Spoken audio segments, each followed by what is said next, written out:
সুলতান ভাইয়ের প্রধানমন্ত্রী অত্যন্ত সম্মান করত। আর নেতা আসলে সুলতান ভাই। সুলতান ভাইয়ের একখান গুণ আছিল, সুলতান ভাই গুষ্ণ হয়তো। সুলতান ভাই মানুষেরা গালাগালি করতো, ঠিক কর্মীরা উল্টো সিধে শরীরে গালি দিত।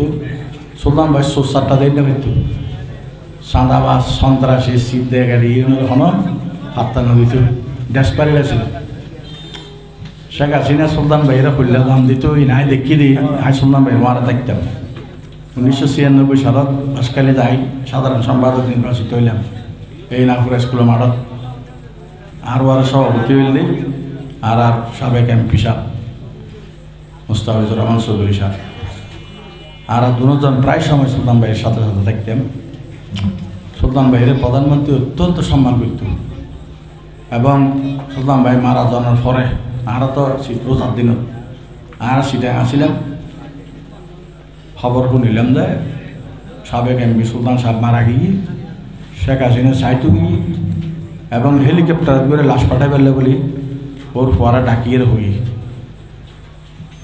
চিন্তা করি সুলতান ভাইয়ের খুদ্দুস সম্মান করলে, খুদ্দুস শ্রদ্ধা করলে শেখ হাসিনা বাংলাদেশের প্রধানমন্ত্রী ওর লাশ ক্যাং করে পাঠাবি এলে চিন্তা করছে।